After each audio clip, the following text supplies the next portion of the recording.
How do you measure impact in a school? Is it exam results, official rankings, or is it something deeper? Here in Stockholm, in one of its most diverse and underserved communities, Järva is making the impact where it matters most. From the design of the building to the ambition of its teachers, it's raising the expectations of students from the moment they enter its doors. And I'm with two people who are going to help me understand how. Good morning, Amir. Good morning. Welcome, Rory. Good morning, Vinit. So good So to nice see to you. have you here. Welcome to Sweden. Thank you for accepting us and showing us your school. Thank you for bringing the sun with you. Pleasure. Okay. Now, we're really interested in seeing the school. Can we take a look? Absolutely. Let's go back here. Let's talk about the community. Let's talk about where we are. So we're standing in the middle of what people say is an underserved community, but it's the most untapped potential to us. And what is really important to understand is that when they say it's an underserved community, it's one of the 64 in Sweden. And what they have in common is that half of the students in school barely make it through high school. And if you don't make it to high school, then what do we expect from the next generation of leaders, from the next generation of tech superstars, etc.? The last thing I will say about this community is that it is a community where the entire world is crammed and accessible. And now we want to bring AI and bring it to a community that need it the most. Amir, you're a businessman, and here you are with a school. We need an explanation here. I'm trying to use business mentality and the processes of innovation to solve the social challenges. And for me, there's tremendous value here for society. One is the potential of the children that is not being utilized for our world. And the other is actually this amazing building that is an architectural jewel and has the highest classification for cultural heritage.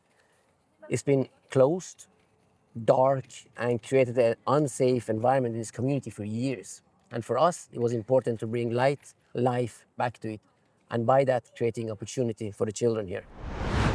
You're the principal, the rector, the headmaster of this great place. It's also a new place. Yes. 2024. No? How did you end up here? The easy answer is that we identified that we actually very much need a school in this area.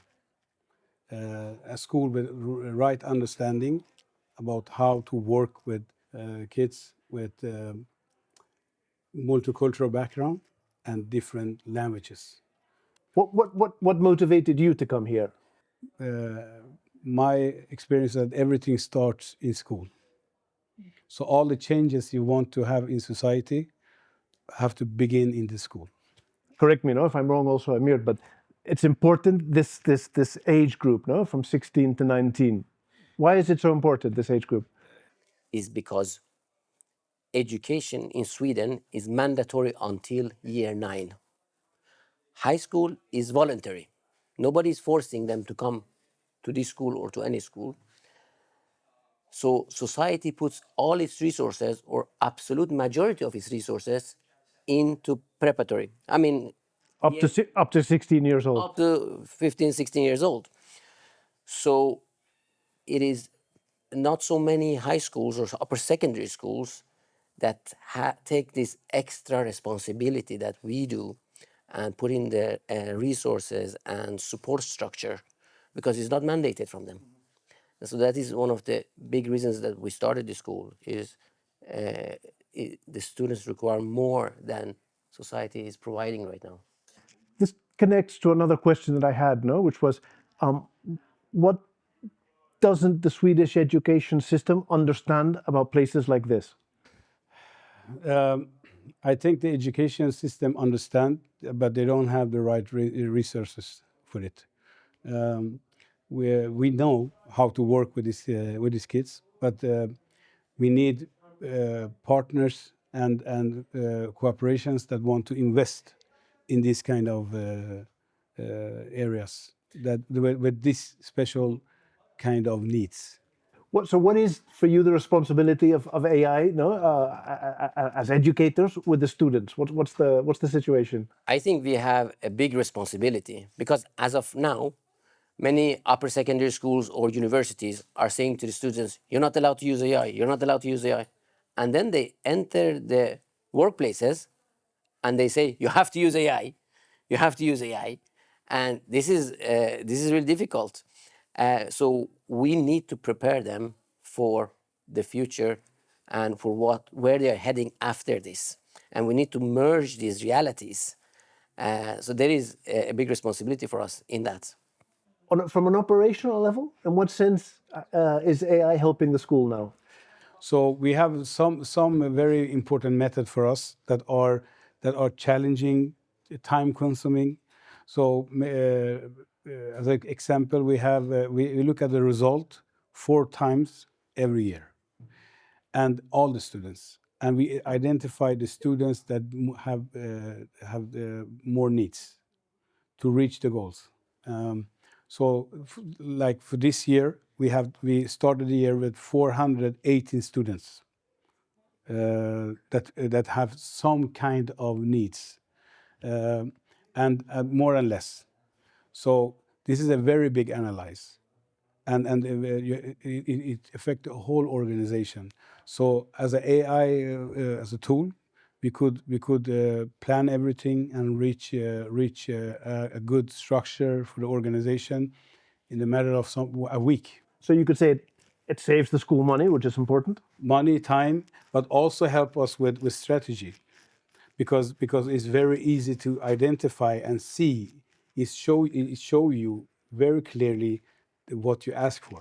So we're able to much easier identify which groups of students or courses or classes need extra resources, and then we prioritize based on that. And without the tools that we've been developing with AI, that would not be possible. So I would say from an organizational perspective, it is invaluable, and it also gives the power to us, the operators who know what needs to be done. We were always dependent on the tech people or some external company, and resources we never had. Now we know what needs to be done. We know which process that needs to be more effective or streamlined or automated. And by automating that process, we gain so much more. So I think it gives such power to us as operators. And also, maybe from an inclusive, the idea of inclusivity, it helps you as you personalize students to make sure you're giving them the material or the care that actually connects to their real lives. No, if you are using externally, it changes slightly. Yeah, I think it provides the schools the opportunity to produce their own learning material that also was very expensive or difficult previously. If you had the choice to change everything right now, what would you do? No, how would you transform this completely? No, what would the school look like in 2027? I mean, maybe not to 2027, but further down the line, I think we really need to rethink the whole educational structure in society. We know that many students don't feel good, and they are pressured into this system that is not adapting to their personal needs, and they need to suffer through this system. AI creates this tremendous opportunity to open up the whole, the process of education and learning in an entirely different way. And as society, we need to understand that and use the tools that is out there. Thinking a little bit about the future, how would you like to see AI really level the playing field for students? No? Okay, I don't think that AI or any digital tool can replace a teacher and student role in the classroom, but I think that AI can definitely make it more effective, so that student and teacher can get a lot more from 1 hour lesson then. And I think that we as an organization, we have a responsibility to make the most advanced or developed AI models and language models available for our students, for our families, for our teachers. And I think also it's important that society takes responsibility so that always the most advanced models are available to the public. And I think there is work needs to be done there so that the divide doesn't grow. But another question I have is, what's at stake if we don't rethink education for places like this? What do you think? My short answer, even though it's a big question, is that, first of all, we are standing 10 minutes away from what is called Europe's Silicon Valley. And it basically means that the global tech companies have a hub right here, 10 minutes away, whilst the community itself feel left out. They don't feel like they truly belong in tech. This is one of the reasons we have to democratize technology and the access to technology. So knowing that, and also knowing that the demographics right now in Sweden is 33% of Swedes have a different ethnic background. And it's not just about the ethnic background itself. It means we have to know who are the people that we want to include in the future. Because what you don't include, you exclude. So what is at stake is not just excluding the place as an underserved community. It's about the people that are living here and the potential that we're missing out on, and making sure that we don't miss that opportunity for generations to come. Because AI is moving faster than people. So what are we talking about here? Are we talking about kids learning AI skills, or are we talking about passion for learning? Both. I mean, it's one thing to learn about AI, but tomorrow we might be talking about learning about quantum or cybersecurity. So you have to instill the motivation and the passion to keep learning. I know that here, one of the major ambitions is to increase the amount of access students here get to university. What would you say to people that think not everybody needs to go to university? It's important to achieve higher degree in education, but even more so, it's important to actually develop your competence. And while the future is rapidly changing, we are trying to make sure that the next generation are being future-proofed. And actually, the same people that are saying that education is not important, they are the same people who actually wish education was something for themselves and even more so for their children. The day we understand that the people, the underserved communities or the people that need it the most should be part of the future, that's the day we will have a better future. And all of you are heading for university, do you think? Hopefully. Yeah. Hopefully, that's the plan. Yes. How many languages are there at this table? This table maybe 10, 15. So tell me your languages. So I speak Spanish, English, and Swedish. I speak Swedish, English, Spanish, and Urdu. Yeah, same Spanish, English, and Swedish. And Arabic. I speak Swedish, English, and Bengali. I speak Russian, Swedish, English, and Chechen. Are you using AI in all your classes? You or the teachers, or what's the situation here? I feel like AI can be used as a material to help us understand and develop our skills in our schools. So for instance, in some classes, AI makes it easier for us to understand the subject from a wider perspective, while sometimes it's easier to cheat. But AI, from a bigger perspective, it helps us as a whole. Yeah, well, it helped me a lot. I used to live in Spain around 4 years. Then I came back to Sweden and my Swedish was gone. I couldn't write, I couldn't speak well.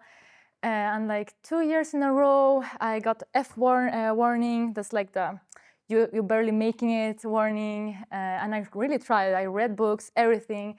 But once I got into AI, because it was recently when it started to bloom, and I started studying with it, and it developed me a lot. And now I just get A's in Swedish, which I'm thankful for my teachers and for AI. You know, it helped me a lot. And how much do you trust of the information you find? You have to be a little bit skeptical. You have to be skeptical, with that, that's you true, have yeah. to. Yeah. The AI can sound extremely confident even though it's very incorrect. So you have to be careful when you make decisions or refer to the information that the AI gives you. Especially, Who knows more, you or the teachers, about AI? Or does it depend? it could depend on the teacher. I feel like it's both. So for instance, I feel like we students know more about different types of AIs and what AIs could do different, that have different skills, but our teacher knows how to actually apply the AIs to our lesson and to our school. So for instance, I feel like they have a much more deeper understanding on how AI can actually help us understand more and become better versions of ourselves. And I know that a couple of you have been not only just working with AI, but you've been creating something with AI for the school. So I think I'd like to talk about that a little, no? So we have created an app to help students study and understand their lessons more. And we have also created a version for teachers to understand what the knowledge gaps are in the classes and to help to get a deeper understanding of what actually happens in the class and what students understand and what they are missing. What gave you the idea for this app? How did it come about? Well, it started first as a task, and later on, because our teacher said that just think freely, do something you want to do, and it would like progress and get better. So we just came up with this idea and just developed it from there. So yeah. So one problem that we had in class was to understand lessons and actually acknowledge what has been said in the lessons. So often happens was that we would sit down in class and write notes, and later on when we go home, we chat GPT what we think has been said, and the information we receive later on is quite opposite to what has been said in the class. So because ChatGPT gives you information from 1,000 different sources, but the only information I need is from the source that has been said in class. Exactly. So our app makes it maybe almost impossible to get wrong information because it's only information from the teacher as you upload their file. So here's the study pack. So it shows a lesson recap, a lesson structure, and what the teacher emphasized, and the things you should know to pass the grade. If you want to see like a quick brief of how it could look, so like Sebastian said, you press on the current level you're at because you have done an estimated test, then it shows you, okay, how do I rate? So if I have for D gradient, for instance, and I want a B, then it generates guidance. Okay, this is an AI-powered analysis of your strengths and weaknesses. So you do tests every day, you do quizzes, and then both teachers and you as a student get to see, okay, what are my strengths, what are my weak areas, and what do I actually have to improve. And this later on gives you an improvement plan to reach your goals. I'm very impressed how you've managed to create this process of how people can actually improve from grade to grade, from C to B, from B to A. Yes. That's quite impressive.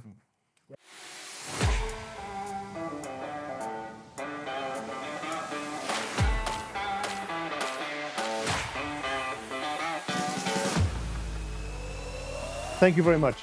A good day.